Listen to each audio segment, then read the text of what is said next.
And so last week we talked about connecting your financial situation with God. And we talked about the benefit of that. If we're able to do that, we're able to see supernatural things happen in the area of our finances. And so this week we're going to talk about stewardship. Stewardship is our part, right? When God gets involved in our finances, something supernatural can happen. That's God's part. And today we want to talk about stewardship. And so not only stewardship, though, but godly stewardship. I remember a long time ago, Pastor Ruby saying a story of a farmer and his neighbor. And you guys have probably heard it probably several times, but I'm going to use it. And so the story goes is that a man acquires a piece of property. It's a farm. He's a farmer. But the property is just abandoned. So it's left overgrown. Things are breaking down. And the farmer begins to fix things in the farm. So he starts with the land, right? He gets the land in order, the landscaping, and the land starts looking good. And the neighbor comes by and says, "Hey, neighbor, that's a nice piece of land the Lord's given you." And the farmer says, yeah, okay. And then the farmer starts fixing up the house and gets the house in order. Windows aren't broken anymore. It's looking nice. And the neighbor comes by and says, "Hey, that's a nice house the Lord's given you." And the farmer says, "Okay, yeah." So then the farmer fixes the barns and the fences and the stables and everything else. And the neighbor comes back and says, "Man, the Lord has surely blessed you with a nice farm." And the farmer, out of his frustration, he says, "Well, you should have seen the farm, what it looked like when the Lord had it all to himself." And so the idea here is, yes, God gives us everything, but the condition that we manage it and that we return it back to him, that's up to us. And so stewardship is another word for management. And so, like I said, we want to look at the good and the faithful part of being a steward. And so, you know who the best stewards are? The best stewards are those that have a good relationship with God and they understand what stewardship is. So the first thing I want to look at is what is stewardship and why it's important. So stewardship, according to God, is the careful and responsible management of our money that God has entrusted us with. Matthew 25:14 says, "The kingdom of heaven is like a man traveling to a far country, who calls his own servants and delivers his goods to them. And to one he gave 5 talents, to another he gave 2, and to another he gave 1, to each according to his own ability. And immediately he went on a journey." So the first thing that we need to understand in stewardship is that we're not the owners, that God is the owner. 1 Corinthians 10:26 says, "For the earth is the Lord's and all its fullness." In other words, everything belongs to God. The next thing we need to understand is that through stewardship, God is giving us opportunity. You know, before I got saved, I had no opportunity. You know, with no education, with nothing to offer. So I know what it is to not have opportunity.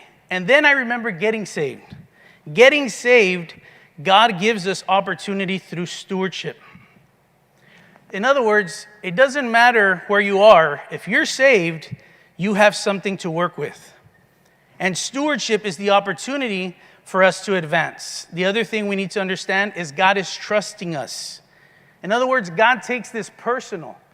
He's putting something in our hands and he's trusting us with it. Verse 15 of this text says, "And immediately he went off to a journey." That means that he left something valuable in our hands and he left it with us because he trusts us. So why is stewardship important? The most important is because we're going to be accountable. We will have to give an account for what God has trusted us with. Matthew 25:19 says, "After a long time, the Lord of those servants came and settled accounts with them." It shows that we're going to have to give an accountability. The other thing is, it's God's plan. Stewardship is not man's plan, it's God's plan. Matthew 25:27 through 28 says, "You ought to have deposited my money to the banker. This is what he's telling the 1 talent servant, right? You ought to have deposited my money with the bankers, and at my coming, I would have received my own with interest. Therefore, take the talent from him and give it to the one who has 10 talents. So here it shows us that the 1 talent servant didn't do what was expected from him, and God is expecting a return on what he trusts us with. So stewardship's God's plan, and a good steward is what God is expecting from us. You know, God won't give us more that we can't handle. I remember one time, I'd already been saved for a while.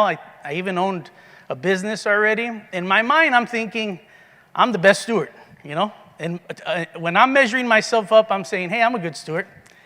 And I remember there was a situation where I really wanted God to bless us so that we could be able to do something. And I remember coming to the altar and praying and saying, God, bless me. You know, if you bless me, I'll tithe. You know, if you bless me, I'll give. And in my mind, I'm thinking, hey, God, there's no limit to the resources that you have. And you know that I'm a tither. You know that I'm going to give the 10%. And I remember getting up from the altar and God telling me, you're not ready. What I was asking him for, he was telling me that I wasn't ready. And, you know, later on, what I realized is that, you know, I was telling God, look at the 10% that I'm willing to give if you bless me. And God was telling me, look at the 90% that I know you're going to do, what you're going to do with that. You know, let's look at that. And from that, he was saying, you're not ready. And so it took me a little while to understand that wasn't right away. But it shows us that God is not the issue when it comes to stewardship. It's us.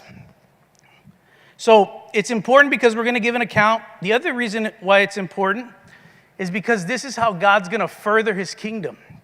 You know, it's going to require you and I to be good stewards so he can further the plans that he has given our church. Just think about it. If you and I had 50% more of what we have right now, then we would be able to give more. And if we were able to give more, then our church would be able to do more. So stewardship helps further God's kingdom. And if we think about it, if stewardship helps further God's kingdom, then does bad stewardship hinder God's kingdom? I don't know if it does, but I think it does. Stewardship is also important because God wants to bless you so that you can bless others. There is all kinds of needs around us, and it's going to be very hard for us to meet those needs if God can't bless us. So let's look at some financial principles that I've had to adopt and that have been very helpful. So there's a book called The Psychology of Money, which is a very good book. And the author, Morgan Housel, yeah. He says, he makes a statement. It says, doing well with money has little to do with how smart we are and a lot to do with our behavior. So for me, that's exciting. I don't know about you. But when you don't have much of an education and you don't have to be smart and you can do well with money, that's a positive. So one of the principles that I've learned is that it's up to us to know our financial health. Proverbs 27:23 says, know the state of your flock. And so it's up to us to know our financial health. And so a lot of times people come to me and they'll ask me things, you know, questions about money or advice, different things. And then I'll ask them a question. And a lot of times the answers that they give me is, I don't know. I'll ask them, well, what's the term of your contract? Or what does the lease say? Or what's the interest? Or whatever it is pertaining to money, right? And they'll tell me that I don't know. And so, can I tell you that I don't know is probably not the proper response for us to have when it comes to our financial situation. It is our job to know. It is our job to know. It's our job to acknowledge the problems and to address them. And so, I think they put the slide, no, not yet. So you can put the slide up of the next one. There it is. So 4 words that'll help us to keep our financial health in check. And again, this is something that I've come up with over time. I didn't read it anywhere. But 4 words is in, out, plus, and minus. Okay? And so in is your income, to know how much you bring into your home or to your business. Your out is your outgoing expenses. Your plus is everything that has value. Your bank accounts, your investment accounts, if you have a home that's paid for, if you have vehicles that are paid for, you could say. And then your minus, which I think this is the number one thing that maybe some people have problems with, is everything that has a negative impact on your financial situation. Your credit cards, your medical bills, your loans, all those things. These are 4 areas that it's our job to know and that we need to get familiar with. The other principle is make less than what you make. Spend less than what you make. So Proverbs 21:20 says, but a foolish man squanders it. Living off less than what we make gives us an advantage. It helps us. Why? Because our income is our biggest tool. When we understand that our income is what's going to get us ahead, and we spend less than what we make, it gives us an advantage. The other principle is live debt-free. Proverbs 22:7. The rich rule over the poor, and the borrower is servant to the lender. It's important not to be comfortable with debt. Am I saying that I've never used debt? Am I saying that you can't use debt? Is debt wrong? Especially if you have a business? I'm not saying that. I'm saying don't be comfortable with debt. In other words, respect it, use it if you need it, but if you can pay it off, pay it off. You know, if you look around town, the people that own the nicest buildings in town, they're all banks. And they're banks because they own the nicest buildings because we pay all their mortgages. Albert Einstein said this quote. It says, compound interest is the 8th wonder of the world. He who understands it earns it, and he who doesn't pays it. So the quicker we can get debt-free, the better. The other principle you could say is learn to be content. In this book, The Psychology of Money, they make this statement. It says, Americans have more than everything, yet the rest of the world is happier. So learning to be content is a valuable principle. The quicker we learn to be content, the quicker we stop moving the goalposts of life. The quicker we stop having to always to upgrade. I need a bigger this, I need a better that.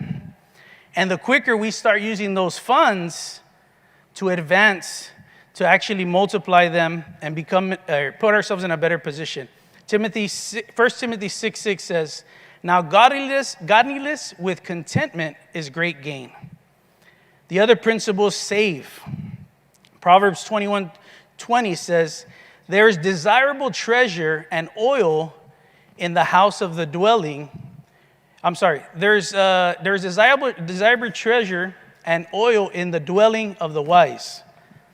So now I know when you say saving's not going to make you rich. There's a bunch of different ways for you to make money, but saving is the principle. Once you're able to save, then you're able to do a lot other things. Whether that's invest, do different things. There's different goals for different things. My stepfather, he wasn't into business. He worked hard. He worked for the same company 27 years. And all he did was work and save money. But he saved it the best way he could. And he did multiply his money, But when he was ready to retire, he never had a money issue. He didn't have big, huge things, but he never had a money issue in his life. And so besides the principles, it's important for us to have a financial plan. Like they say, if you fail to plan, then you plan to fail. A financial plan is going to give us a roadmap that aligns our daily decisions with our desired destination. It's supposed to get us to where we want to be. Now, for each of us, it may be different. But a financial plan is very important. It helps us not only to get us to where we want to be, it helps us to track our progress. Proverbs 21:5 says, "The plans of the diligent lead surely to plenty." And it's not a let's set it and forget it, like the Instapot that everybody's using. Your financial plan has to be reviewed. It has to be adjusted. But it is something that helps you to stay on track. My mentor used to tell me, every 6 months we're going to sit down and we're going to review your financial plan. And he used to tell me, where do you want to be? What do you want to do? I want to retire when I'm 40. Okay. Well, how much are you saving every month? $50. Okay. He'd let me go with my plans, and we'd come back 6 months later and, where do you want to be? I want to retire when I'm 40. Okay. And how much are you saving? $50. He says, okay, that's not going to work. So I let you leave with that lie for 6 weeks. But in reality is when I did develop a financial plan, it's something that I reviewed weekly just to make sure that we were doing everything that we can do. So here are some things that should be in our financial plan. Our goals, systems, savings, paying off our debt, investing and being generous, and building a financial legacy. So let's start with goals. What kind of goals should we have? Well, we should have short-term goals, and we should have long-term goals. Short-term goals can be anything from making more money to saving to giving faithfully, buying a car, getting out of debt, and having life insurance. You know that life insurance is probably one of the most important things of your financial plan. And it's very important that you get it as soon as possible and at the beginning of your financial plan, because the sooner you buy life insurance, the cheaper it is. Now, I don't sell life insurance, so I'm not getting a commission or anything. But the cheapest form of life insurance is term life insurance, and you want to buy as much as you can, and you want to buy a 30-year term. I think we bought our life insurance when we were in our 20s, and so that may be expiring here pretty soon, huh? But life insurance is so important. My mentor used to tell me, there's people that I mentor that don't have everything right when it comes to their financial plan, that have made mistakes. They're trying to work through it. They've got bad debt. There's different things, but then a tragedy happens. And the husband passes. And he had this good life insurance policy, and it's like that life insurance policy covered a multitude of sin, And so it's so important for life insurance to be in place. And then our long-term goals can be anything from, I want to have $20,000 in my bank account in case anything ever happens, I get fired. I've got 6 months of income there so that I can pay bills and there's not a problem.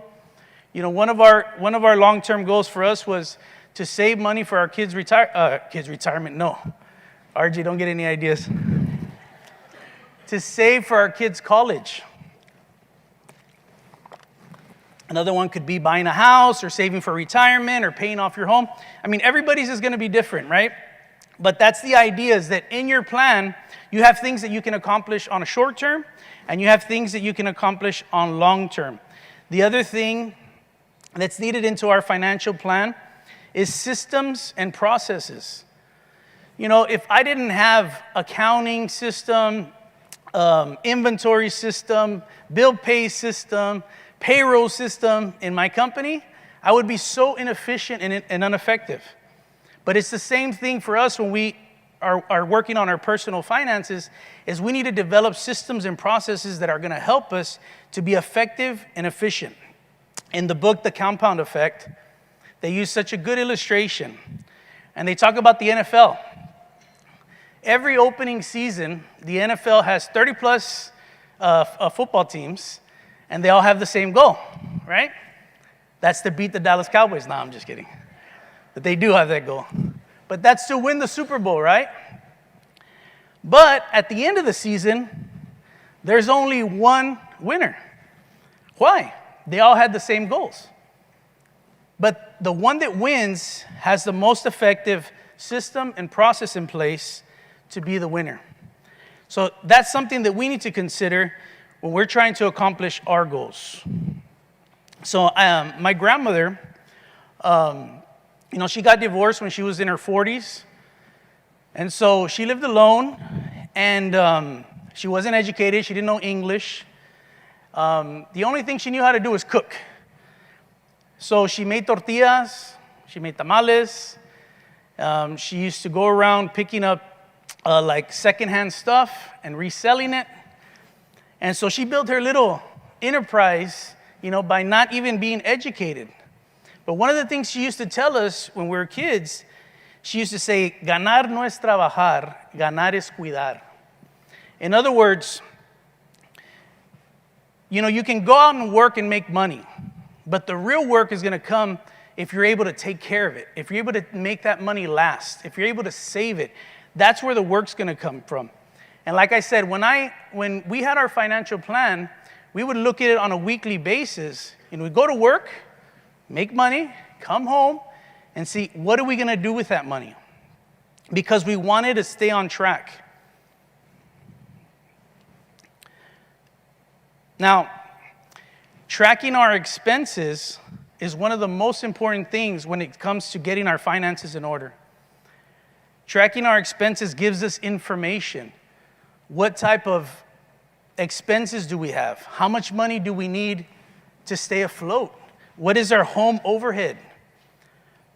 And now there's all kinds of, if you have like a bank app, there's bank apps that gives you all the information. 20 years ago, we had to calculator and a piece of paper, the back of a napkin or something, trying to figure stuff out. But now the bank apps, they actually break all this stuff down for you if you need help tracking your information.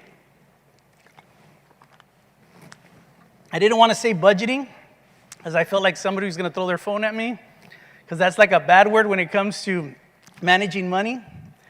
But we need to have a budget. And you know what budgeting is? Who likes bowling? Does anybody like bowling here? Okay, couple. I love bowling. But you know how I like to bowl? With the bumpers. Because you can't go wrong, You're going to bowl a 120 or whatever it is. I don't know. I'm not a bowler. But that's what budgeting is. It's like bowling with bumpers. It's hard. If you follow a budget, it's really hard to go wrong. I remember back in the day, when me and my mother first got married, is if I wanted to know the bank balance, I would have to call the bank, because there was no mobile app. And so I would call the bank and they'd be like, how much is in the account? You give them your account number.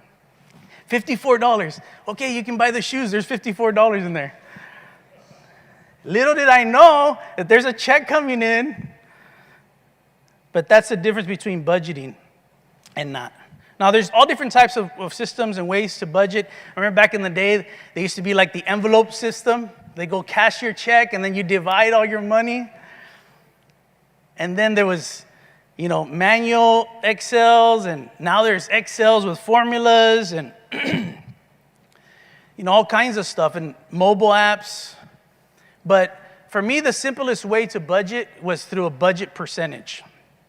Is to look at the total income that you bring up, and I think we have that, right? Look at the total income that you bring in, and to be able to figure out exactly how much your expenses are. your fixed expenses, the ones that aren't changing. They're going to be there all the time.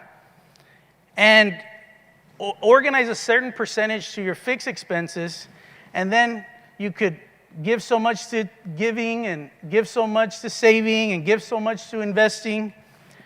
And really, that's the way that we operate still now. It's just that now we've been able to adjust a little bit on the percentages of what's fixed and what we can invest and save and so on and so forth.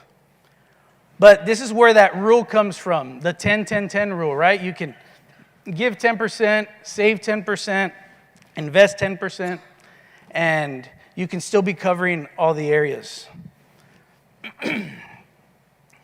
So also in your financial plan is saving. Now at first, when you may have some debt, you don't want to save a bunch of money, right? You just need to save enough for an emergency. If something happens, something goes wrong. But as you begin to deal with that, then the idea is to save more money. I remember when I was talking to my mentor about saving, he told me, and the idea of business was already in the works, right? He tells me, Robert, you're going to have to be able to save $50,000. At the time, I had like $1,000, you know? And I was like, $50,000? Whoever can save that kind of money? And what he was trying to get me to realize is that people save that kind of money all the time. You know, there's a lot of people that don't live paycheck to paycheck. But the mentality that I was coming from was, I thought that's normal. And so we have to learn how to save and save for bigger goals. And like I mentioned, the other one is pay off debt, right? We need to be able to pay off debt. And when we have a lot of debt, and sometimes that it may be older, there is a way to negotiate with the debtor so that you can try to bring that down. When me and my wife were $20,000 in debt, that's what we did. We called them and we said, hey, we really don't have money. We really did it, you know? And we were able to negotiate with them. But the easiest way to pay off debt is through what is called the debt snowball. We've heard it many times, and it's extremely effective. And so, for me, that's the way that you have financial success. You adopt these principles, you make them your convictions, and then you build a financial plan that takes you from starting a budget to eventually investing and building a financial legacy. And I know a few people have asked me about the investing part and all that. And so there's so many different ways to invest. And so we're going to cover that next week, not this week. But I wanted to leave you with those things, that there are certain things that are foundational that we need, and then we can start building. You need to have a strong foundation to be able to hold up what God wants to do in your life. And so that's all I have for right now. I want to open it up for some questions. And so does anybody have any questions on what we're talking about? Yes, ma'am. Can you recommend any specific budgeting tools to start a budget? Yes, I can, and we actually have them. We're going to show, in a minute here, we're going to show a resource page that we have. And so, were we able to get that QR code? Did we get is Omar there? Okay, he's not there. Okay, so there's going to be a QR code, and it's going to have a resource page. And not only are we recommending budgeting apps, there's a whole, so Robert Morris has a whole, the Gateway Church has a whole section on stewardship. And they have so many different tools. They even have videos that go along with those tools, so many different spreadsheets. And all those things are super helpful. And we have a list of them. We have a link for them. The other thing, I'll get you around. The other thing that there it is. And so the other thing that it has is that, that we put in there is that there's a video review on different budgeting apps.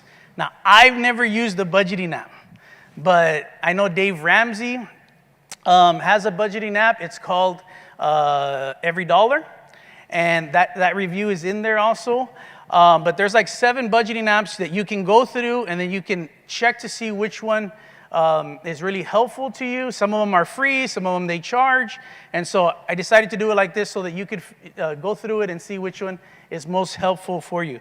Besides that, the Robert Morris links, there's also books that we're recommending. There's books, all these books pretty much personally read. And so if you were my son or my daughter and you only wanted to read one book, I would tell you to read the first one, Dave Ramsey's The Total Money Makeover. Now, my top 5, if you're not a big reader or, just 5 that I needed to recommend, I would recommend The Total Money Makeover, Rich Dad, Poor Dad, The Millionaire Next Door, The Psychology of Money, and Money, Possessions, and Eternity. And so that kind of covers you from everything from financial literacy to money management to investing to understanding money and even the spiritual side of money. And so you had another question? It was just real quick. For like beginners budgeting, which of these do you think you would like highly recommend? Well, like one or two of them. If you're technical, and you like to do everything on your phone, one of those apps will work just fine. Yeah, any of them. Yeah, it's about preference, really. And it's about, some of them, like I said, are free, some of them have a fee.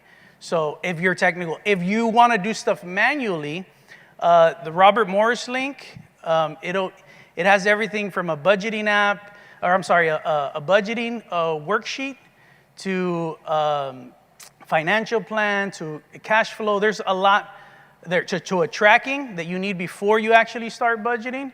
And it's really good. And the best thing is that they have videos. They give you the sheet. You can download it. It's free. And then they have a video that helps you explain everything. So it's super helpful, and it's really good. Does anybody else have a question? I had a question regarding the debt snowball. Yes, do you mind explaining that? So the debt snowball is you get a list of all your debts, and you list them smallest to largest. And the idea is that you attack your smallest debt first, and then you take the proceeds from that debt, the payment and any extra that you've been giving, and you apply that to the next one, along with the additional, if there's a minimum payment to the secondary, I mean, because you got to make minimum payments to everything. So you take the minimum payment to the next debt along with the proceeds from the first debt, and it helps you to attack that one. And then once you do that one, you do the next one.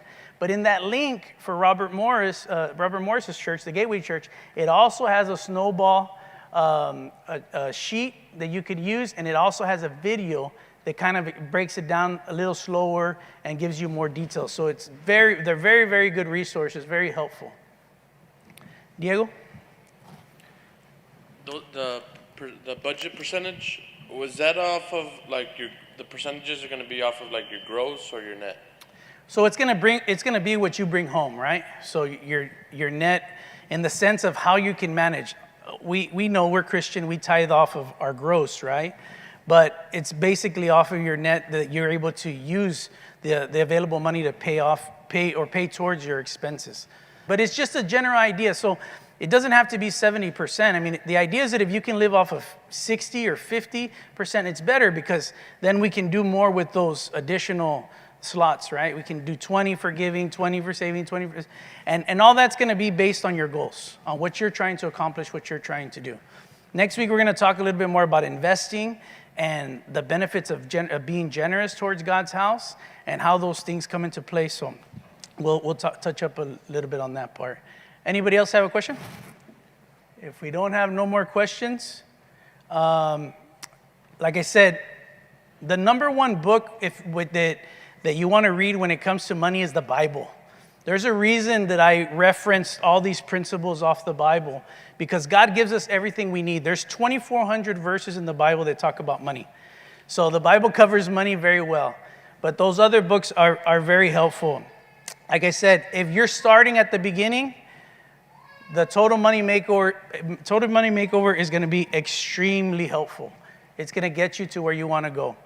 And so that's all I have. If nobody else has questions, I'll ask again. Going once. Pastor? I'm going to ask you a dumb question. Okay. So you have maxed 100% of your earnings. How do you save 10%, give 10%, and invest 10%? How would a person that is max begin to get to that place? Well, let's say you're maxed and you're not tithing, right? You're not giving 10%. That's what we're asking. So if you're maxed out and you're not tithing, I would say make a step of faith and start tithing, because I believe that God's going to do something when you start doing that. I mean, the scriptures tell us very clearly that the windows of heaven will open. There's a supernatural encounter that's going to happen when you put God first. I would say do that, right? But I would also say go back and track your expenses, because in tracking your expenses, you're going to be so surprised on money you're going to find. A lot of times we don't realize how much money we're spending on certain things. And it's only by going back and going through a month and a half, for us looking through stuff and saying, wow, I really spend that much money on something that wasn't necessary, right? And then there's where you can find money. But if you're saying, hey, you know what? I'm doing everything that I can and I have no money, I think tithing is gonna be the deal breaker, and that's what's really gonna help. And so that's my opinion on that. Does anybody else have a question? Do you mind repeating the 5 books, just to make sure I got The it? 5 books? Yeah, Yes. the 5. So the 5 books so it'd be the Total Money Makeover, and it would be Rich Dad, Poor Dad, The Millionaire Next Door, The Psychology of Money, and Money, Possessions, and Eternity. I probably said them too quick. So Total Money Makeover, Rich Dad, Poor Dad, Millionaire Next Door, Psychology of Money, and Money, Possessions, and Eternity. Does anybody have any other questions? There's no wrong answers, no wrong questions, maybe wrong answers. So we're good then? Okay. Okay, going back to what Pastor said, you've maxed out your, I guess, what you use for living. My deal is, how much would you save for something that's important to you? How much would you save? Yes, as far as like that percentage that you gave us, it's 70 of the, every day. And then the 10 giving, investment 10, how much more would you save? I mean, Well, if you're already maxed out, of your income for your fixed expenses, it's going to be really hard for you to save for anything until you get that issue resolved, right? And so it's going to get resolved a few different ways. Either you're going to start making more money, or you're going to look at what you're spending and you're going to reduce that. And once you do that, then you'll figure out, what you can save and, what you can invest and all that, right? And so saving money for things that you want, it's up to you. I mean, that's going to be, your preference or whatever you feel is more important, to give your money, save your money to. So, okay, thank you. all right. Anybody else? No? Over here? Carlin? If you have no debt and you have 6 months of income saved already, what would you say is a good amount to live off of from your net? If you have no debt, you have 6 months of income saved already, and then what was your question again? What would you say would be a good amount to live off of from the net that you're... Oh, from the net. Yes. Of your income. Yes. And so you're at the beginning of your financial journey. The idea would be live off the least amount possible. Save as much as you can. And so that's the thing with some of these like budgeting apps or budgeting ideas, is that they say, hey, well, you can save 10%, invest 10%, and give 10%. And that's great. You're doing something. You're achieving something, right? But the intensity that you handle your financial situation is going to be your outcome. It's going to be your results, right? So whatever your goals are, whatever you're trying to accomplish, with more intensity that you do it, the faster you're going to get there and the more you're going to be able to do. And for being young, being so young, it's very important to start investing as soon as possible, because you've got so much time that's going to help you, to start, to be able to compound those investments.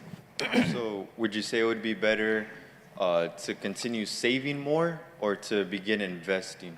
No, if you already have 6 months of income, you don't need to save anymore.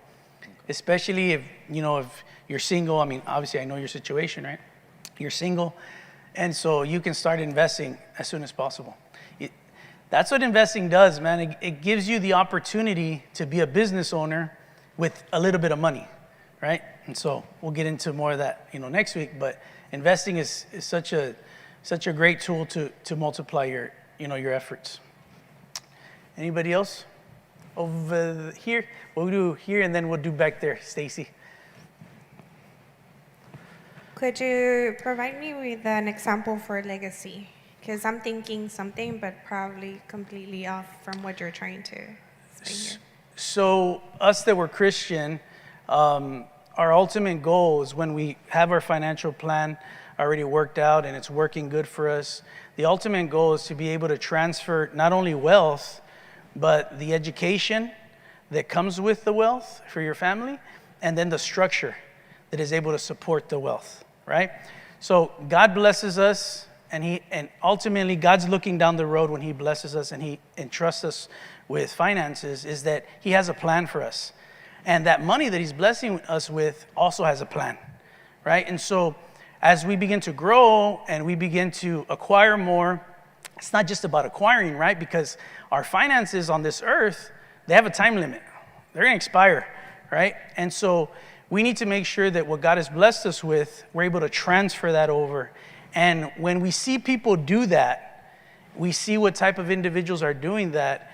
It's a legacy, for us to live up to and for us to want for ourselves and for our family also. So I'm not sure if that helped answer. Okay, very good. Stacy? So I know you said about term life insurance is kind of the best one to get for like husband and wife.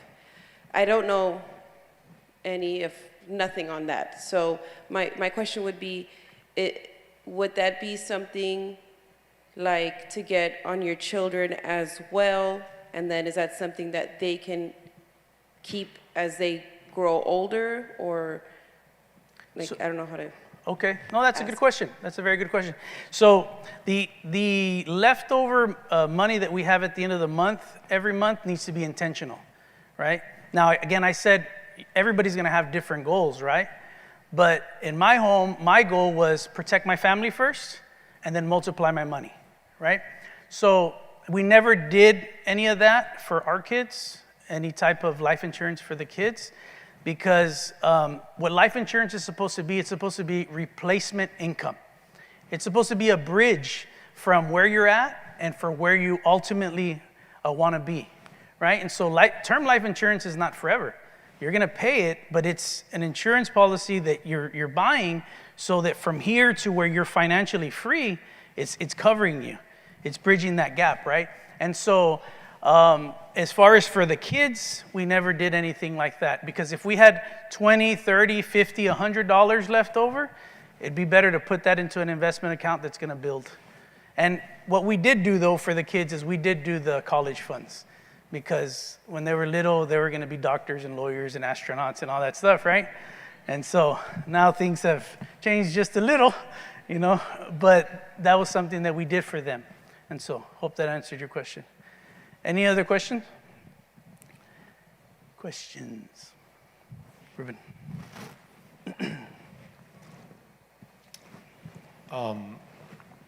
In regards to a home, is it a better investment to use your equity in a home to move forward and advance and to basically place that into a larger home, and basically sell that house and use that equity to move that and use it as leverage, or to consolidate that small portion of debt that's still left on there, transfer the equity, but basically kind of lump everything together in one for a newer house and use it as a rental property. I know that's kind of going into probably what you're going to be dealing with next week in investments, but what would be a better stewardship option, I guess is kind of what I'm getting at. I guess it's what's your ultimate goal. What are you trying to accomplish, right? And so when you're building a financial plan, you got to really think, what do I really want to be down the road? Who do I want to be, or what do I want my financial situation to be? And so for us, we always waited on purchases like that. And so we tried our best to have a better financial structure before we went and upped our living, status or whatever. And so if you're gonna buy the house, like I'm gonna buy the house regardless, what do? Do I just take this money, put it in that one? Or do I keep this house and do the other one? If you're gonna buy it regardless, it's just about where you are financially. Can you handle, those payments? Because, yes, in a perfect world, tenants pay their rent, they help you pay down, that other debt, and you're able to depreciate the property. There's a lot of advantages that come from, having rental property, right? But if you don't have the cash flow for when you don't have a tenant, then that puts you in a, in a different, different position there. And so what I did is I always tried my best to pay off my property, and then I move forward. And if I can do that, then it puts me in a better position. And a lot of times with upgrading, our lifestyle, we always try to wait. My wife has a saying that scares me when she says it. And she says, I can always wait.